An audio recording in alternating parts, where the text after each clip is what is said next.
그동안에 예수님이 만난 여인들, 예배자들을 함께 살펴봤는데요. 오늘 그 시리즈 마지막으로 바리새인 시몬의 집에서 예수님이 식사하다가 만난 여인에 대해서 함께 살펴보도록 하겠습니다. 예수님의 사건을 보면 예수님께 향유를 부은 여인들이 몇 명 있었어요. 여러분들이 대개 아는 향유 부은 여인은 베다니에 있는 마리아 또는 베다니 문둥이 시몬의 집에서 향유 부은 여인, 예수님의 사역 거의 마지막에 십자가 지기 전에 향유를 부은 여인들만 일반적으로 알고 있을 거예요. 오늘은 예수님 사역 2년차 마지막쯤 갈릴리에서 바리새인의 집에 초청되었을 때 거기서 향유를 부은 여인에 대한 이야기를 하고자 합니다.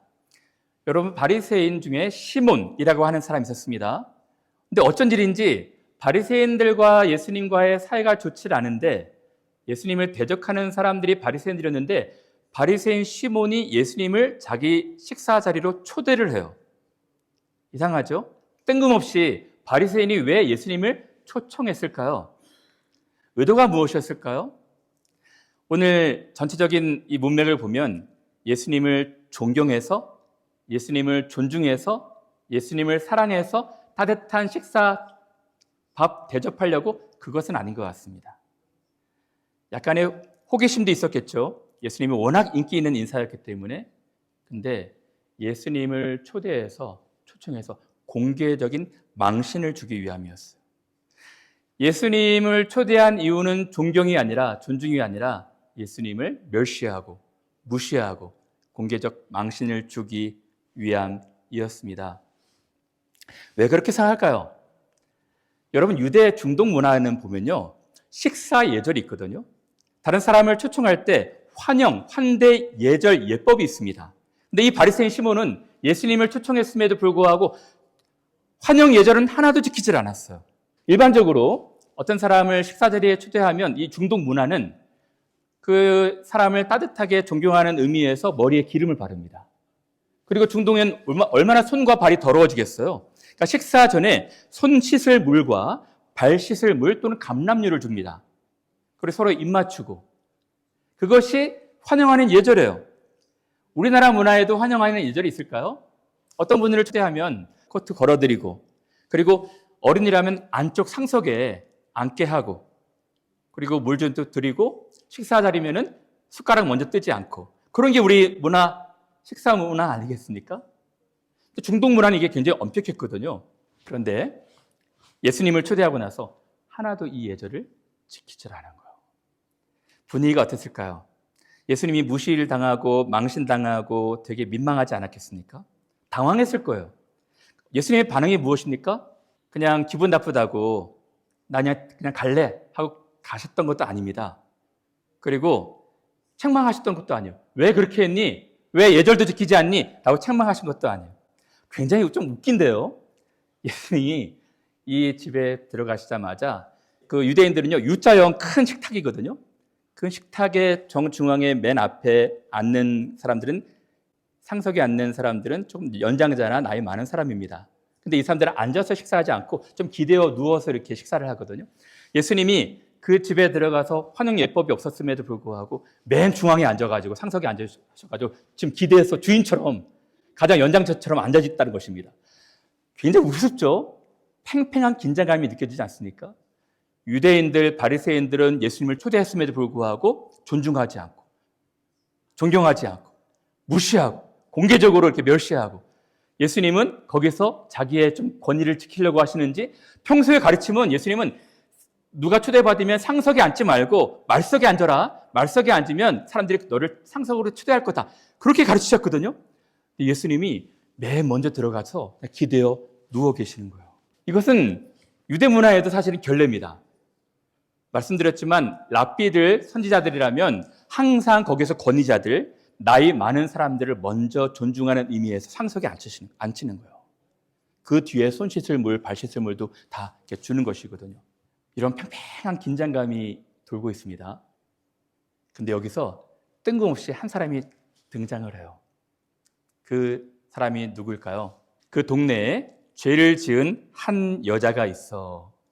예수께서 바리새인의 집에 앉아 계심을 알고 향유에 담은 옥합을 가져와서, 어느 여자가 등장합니다. 한 여인이 등장하는데 이 여인은 죄를 지은 한 여자, 원어를 보면, 또 영어 성경을 보면 심플 라이프를 살았던, 그래서 많은 주석가들이 이 여인을 몸 파는 여인, 창녀라고 생각을 합니다. 그러니까 그 동네에 예전의 삶, 이전의 삶은 창녀로 몸 파는 삶을 살았던 여자예요.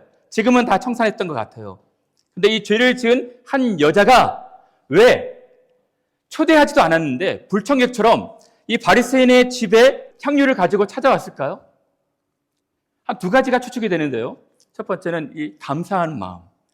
전에 예수님의 설교를 들었는지, 가르침을 들었는지, 하여튼 그 용서의 가르침을 듣고 깊은 은혜를 경험했던 여인 같아요. 그래서 예수님이 가시는 것을 보고, 예수님이 식사 자리에 가시는 것을 보고 감사의 표현으로 찾아갔을 수 있습니다. 두 번째가 더 중요한데요. 두 번째는 오늘 본문에 보면 예수께서 바리새인의 집에 앉아 계심을 알고 향유 담은 옥합을 가지고 왔다는 것입니다. 예수님이 공개적으로 무시를 당하고 존경받지 못하는 것을 알았다는 것입니다.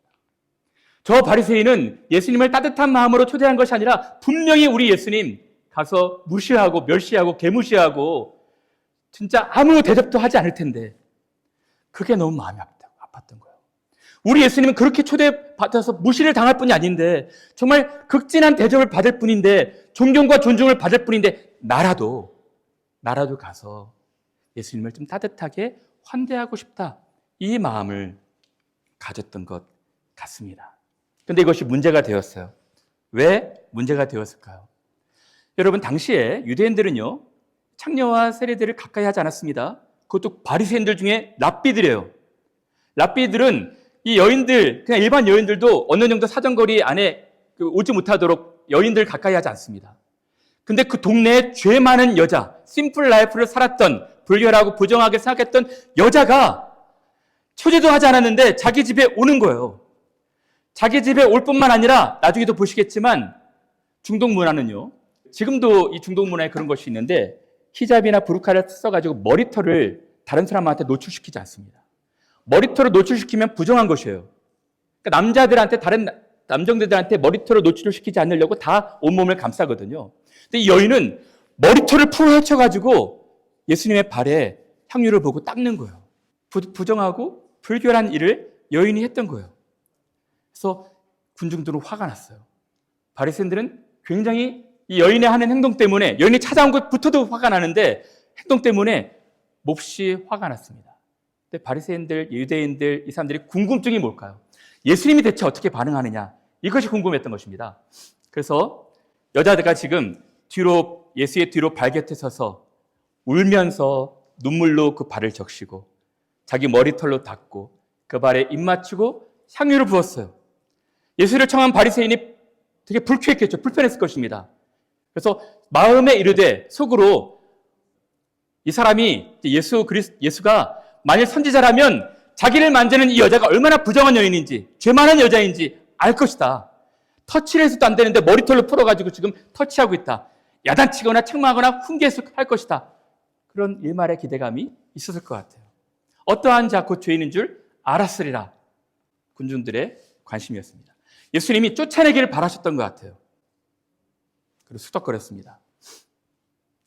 예수님은 어떻게 하셨을까요? 예수께서 두 가지를 하십니다. 첫 번째는 바리새인에게, 두 번째는 여자인에게. 예수께서 대답하여 이르시되 부드럽게 말씀하셔요. 바리새인의 이름이 시몬이었던 것 같습니다. 시몬아, 내가 네게 이를 말이 있다. 드디어 오랜 침묵을 깨시고 여인의 행동들을 다 그냥 내버려 두신 뒤에 바리새인에게 부드럽게 말씀하시는 거예요. 시몬아, 내가 네게 이를 말이 있다. 그가 이르되 선생님 말씀하소서.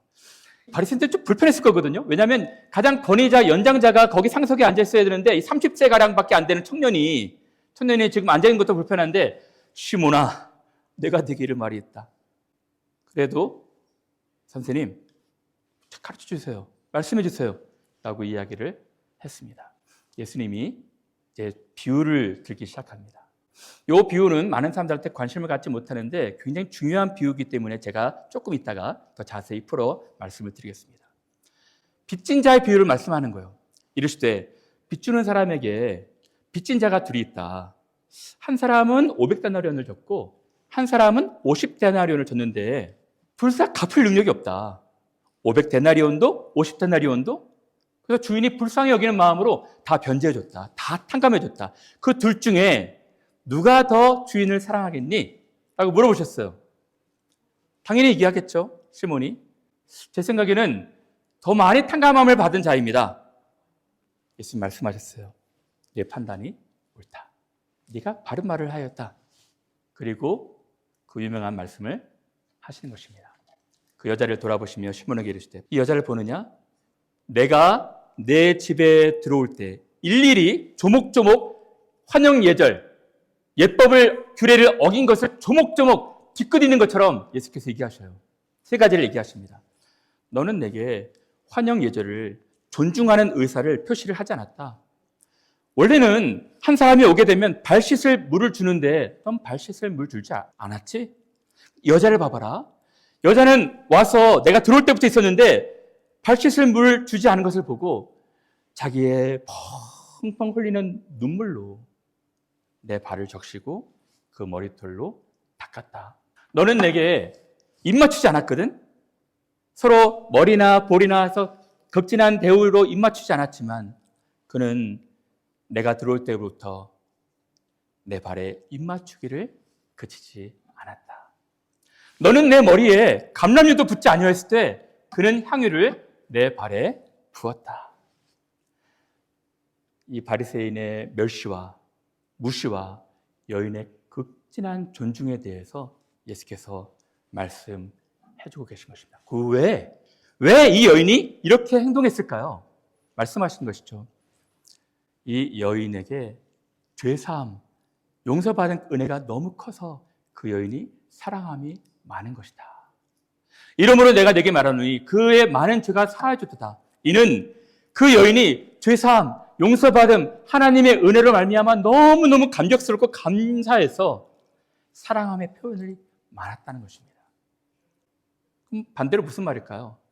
바리새인 너희들은 하나님 사랑한다 하지만 주님을 진심으로 사랑하고 있지 않은 사람이다.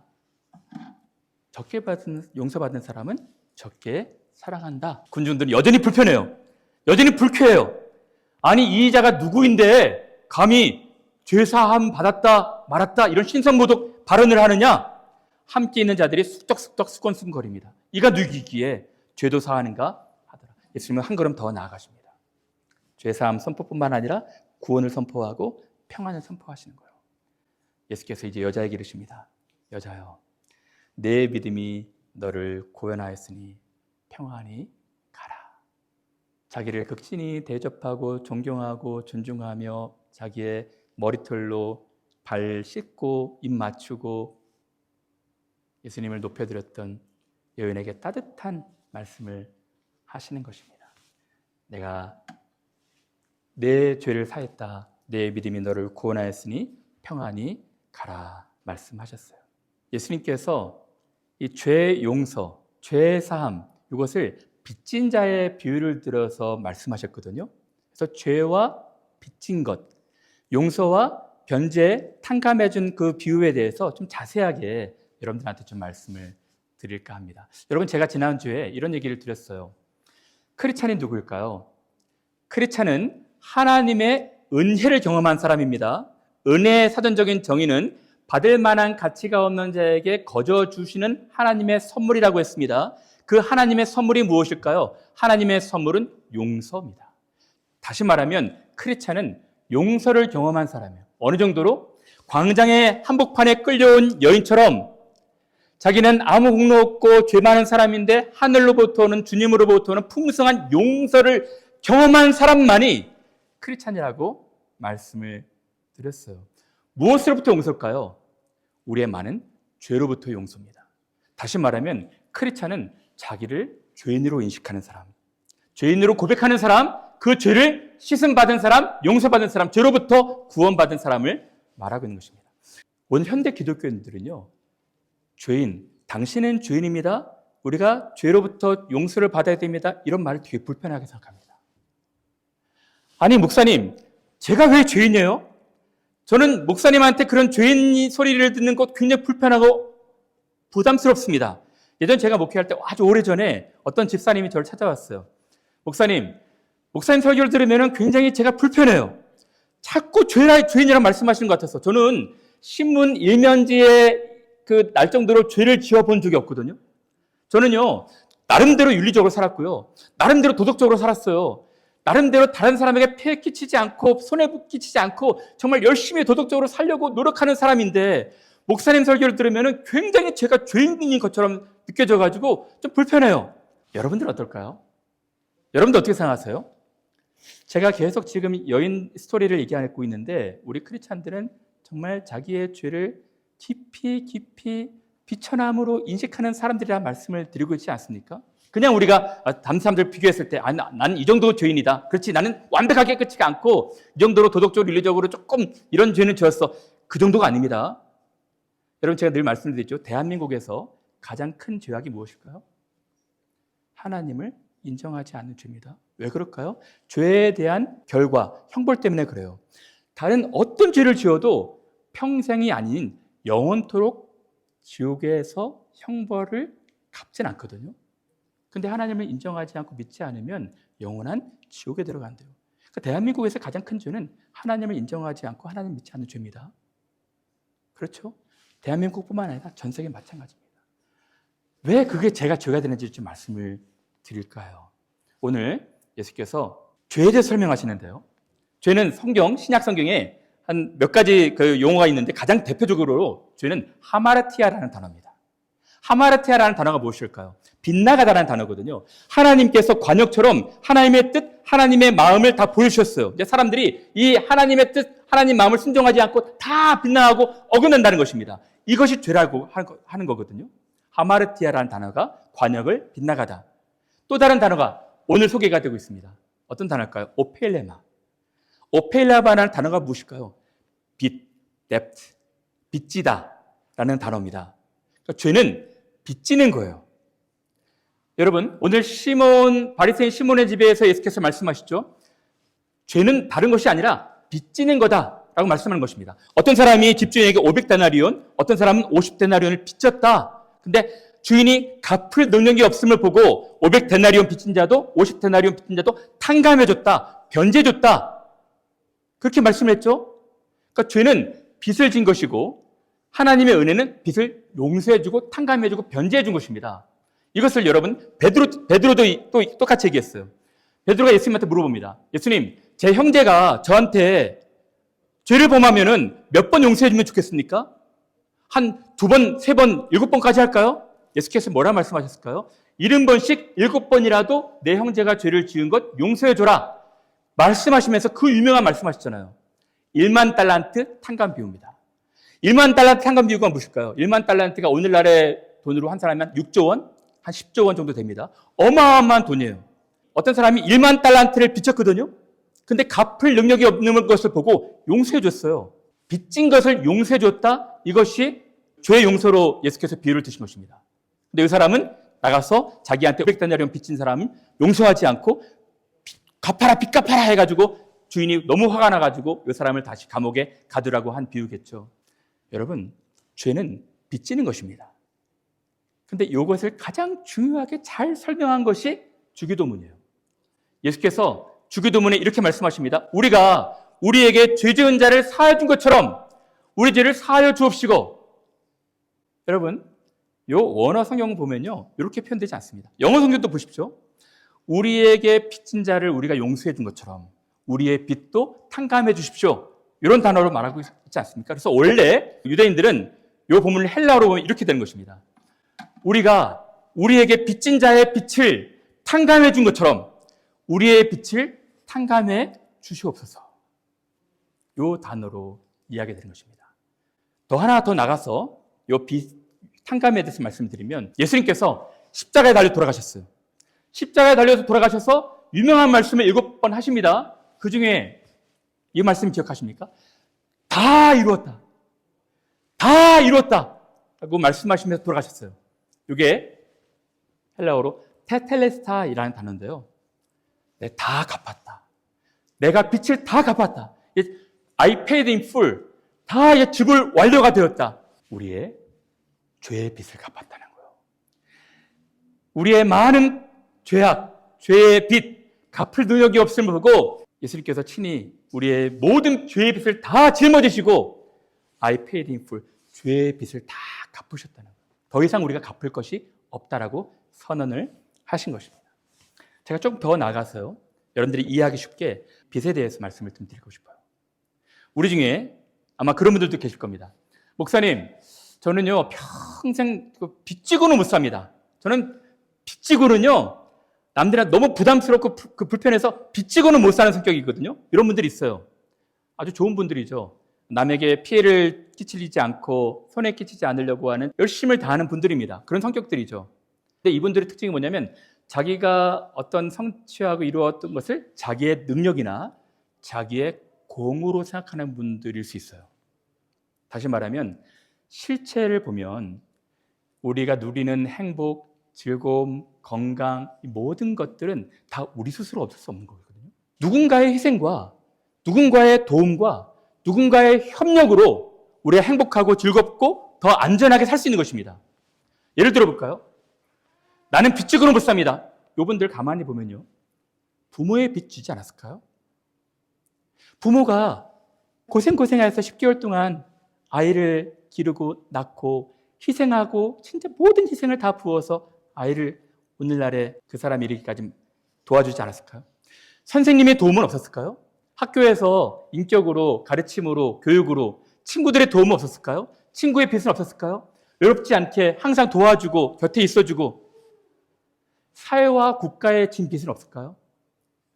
안전하게 법치 가운데서 건강하게 음식 먹을 수 있도록 경제도 다 보호가 되어서 자연 환경에 진 빚은 없을까요? 우리가 마시는 물, 공기, 누리고 있는 모든 환경들, 우리가 환경에 진 빚은 없을까요?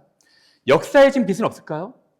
우리 같은 나라는 일제시대 때 나라를 구하기 위해서 독립투사들 헌신한 자기의 희생을 다하고 헌신한 사람들, 그 사람들의 노력과 수고로 말미암아 나라를 다시 찾는 그런 빚은 없을까요? 전쟁이 일어났을 때 순국 선열들, 산업화 역군들, 민주화 운동한 사람들, 그 모든 사람들의 도움으로 말미암아 오늘의 우리가 있지 않을까요? 우리는 누군가에게 좋건 싫건 간에 다 빚을 지고 살아가는 사람들입니다. 그래서 그 빚을 갚으려고 최선을 다해서 책임을 다해서 그 빚을 갚으려고 노력하는 사람들 아니겠습니까? 자, 이제 제가 하나님에게 진 빚을 말씀을 드릴게요. 여러분, 제가 하나님을 믿어야 되는 이유 3가지를 말씀드렸습니다. 하나님을 믿어야 되는 이유는 우리가 개인적으로 하나님이 내게 은혜를 주셔서 하나님이 나의 문제를 해결해 주셔서 그거 아닙니다. 하나님을 믿어야 되는 3가지 이유. 하나님이 세상을 만드셨기 때문에 그래요. 창조주이시기 때문에 그렇고 하나님이 우리의 죄를 용서하시고 구원하신 구속자이시기 때문에 믿는 것입니다. 그리고 맨 마지막에 하나님의 새하늘 새땅 영원한 하늘나라를 우리에게 주실 것이기 때문에 그가 주인이시기 때문에 우리가 믿는 것입니다. 여러분, 그러면요, 우리가 쬐고 있는 햇볕, 우리가 마시고 있는 공기, 우리가 마시고 있는 물, 하나님이 주인이시거든요. 하나님에게 여러분 빚을 갖고 있습니까? 자기는 하나님께 빚을 지고 싶지 않습니다. 그래서 인공적으로 해를 만들고 인공적으로 물을 만들고 인공적으로 공기를 만들겠습니다. 천문학적인 비용이 들 거예요. 그렇지 않겠습니까? 여러분, 농부가 열심히 수고해가지고 쌀을 줍니다. 우리 농부에게 빚을 지고 있는 거예요. 농부에게만 빚을 지고 있을까요? 하나님이 이 곡식이 잘 자라도록 햇볕도 주시고 적절한 비의 양도 내리시고 공기도 주시고 온도도 주시고 그래서 곡식이 자라는 것 아닐까요? 하나님께 진 빚은 천문학적인 비용입니다. 여러분, 이것이 포도원 주인 비유예요. 예수께서 포도원 주인을 말씀하셨어요. 한 포도원이 있었다.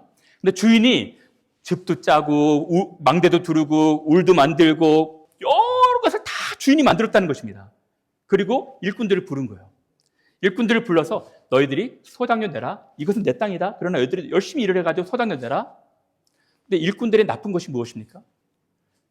자기 것이라 생각하는 거예요. 이것은 내 것인데 종을 시켜가지고 소당료 내라.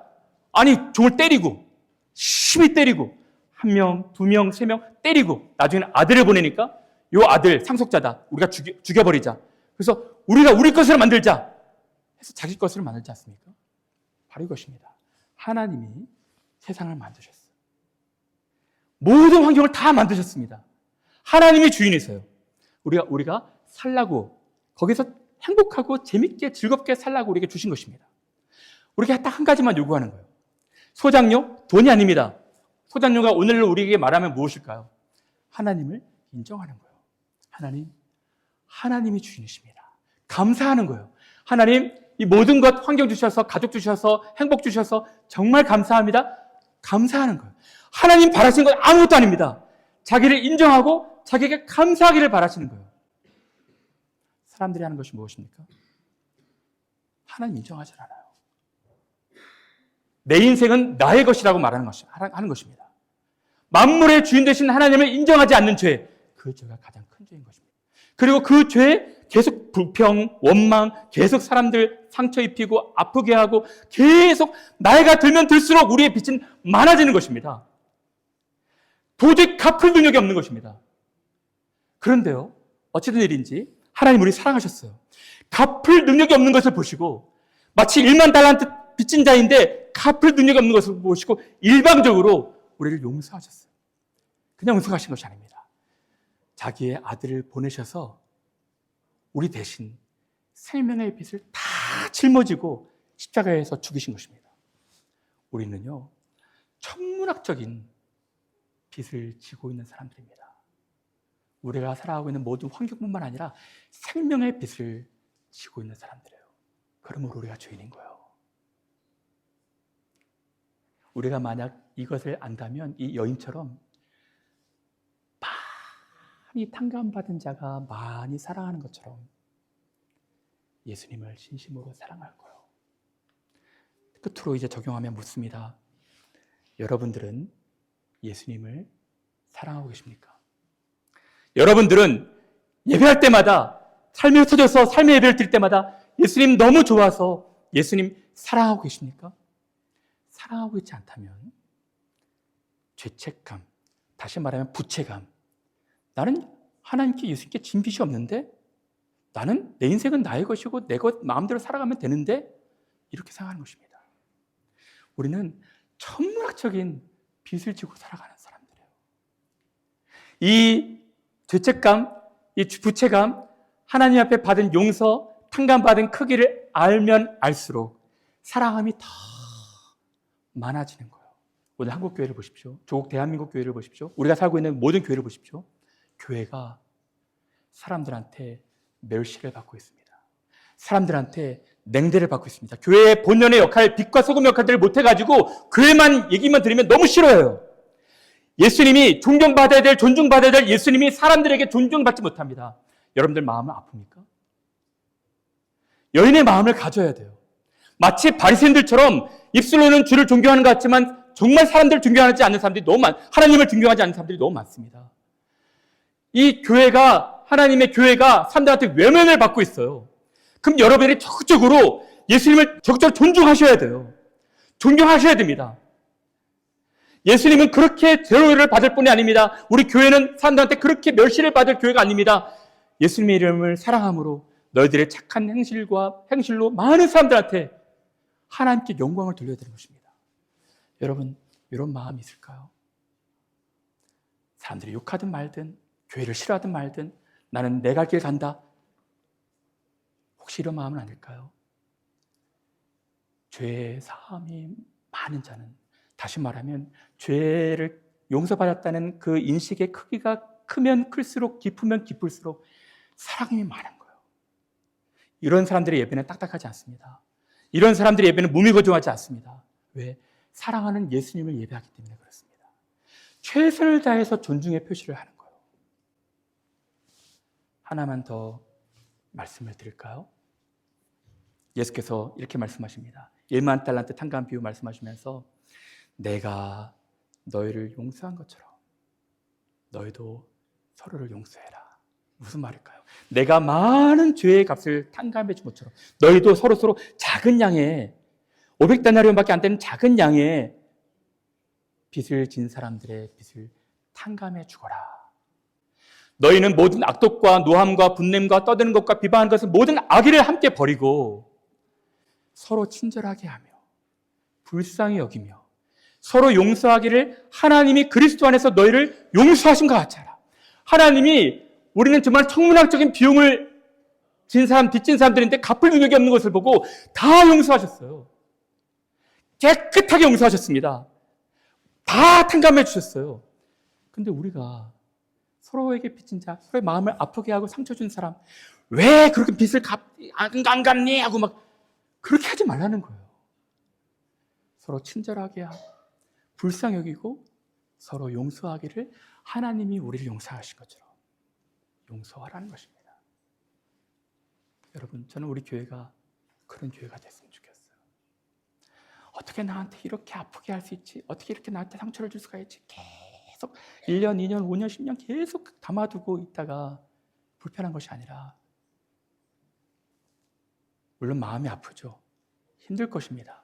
내가 너희를 용서한 것처럼, 내가 너희를 사랑한 것처럼 너희도 서로 용서하고 서로 사랑하라. 하나님이 그리스도 안에서 너희를 용서하신 것 같이 서로 친절하게 대하고 불쌍히 여기고 용서하라 라고 말씀하신 것입니다. 사랑하는 여러분, 이제 말씀을 마칩니다. 우리는 정말 하나님 앞에 큰 빚을 지는 사람들이고 지금도 빚을 지고 있는 사람들입니다. 그러나 하나님의 너무너무 자비하심과 은혜로우심을 말미암아 모든 것 다 용서하시고 예수 그리스도 안에서 다 탕감해 주셨어요. 우리같이 정말 무죄선언 받고 이렇게 즐거운 사람들이 없을 것입니다. 여러분, 그러면 하나님 적극적으로 사랑하시고 하나님 예배하시고 존중하시고 하나님 정말 최선을 다해서 영광을 돌려주시고 그리고 우리가 우리에게 서로 죄 지은 사람 서로 따뜻하게 대하고 친절하게 대하고 품어주는 그런 귀한 분들 되시기를 간절히 바랍니다.